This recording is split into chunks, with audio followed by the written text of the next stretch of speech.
France can't seem to catch a break. The Louvre Museum in Paris had to be evacuated after a bomb threat, right on the heels of the fatal stabbing incident on Friday, October 13. News.com has learned that thousands of visitors had to evacuate the art museum so that it could close early on Saturday, October 14, because of a written warning. The evacuation was ordered at 11 a.m. and had visitors dragging their children towards the exits as alarms rang throughout the vast building. The Louvre received a written message stating that there was a risk to the museum and its visitors. "We have decided to evacuate and close it for the day, while we carry out the necessary checks," said a spokesperson for the Louvre Museum. Thankfully, Louvre authorities announced that no one had gotten hurt in the panicked evacuation. The spokesperson for the museum attributed the prompt response to the fact that France has been put on a high alert due to the fatal stabbing incident at a school in northern France, The Independent reported.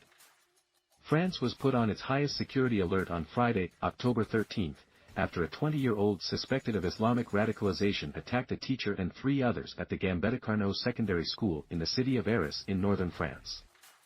The French literature teacher, 57-year-old Dominique Bernard, died as a result of the stabbing.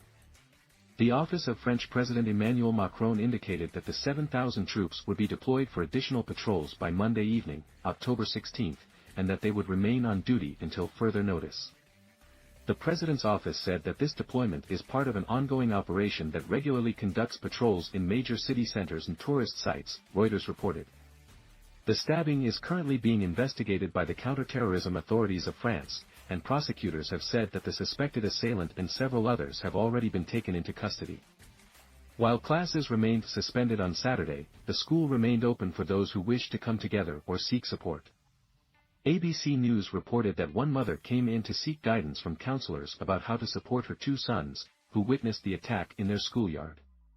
Another parent turned up with her 17-year-old daughter in what ABC called a show of defiance against extremism, to overcome the fear of returning to the site where children were locked down for hours after the incident.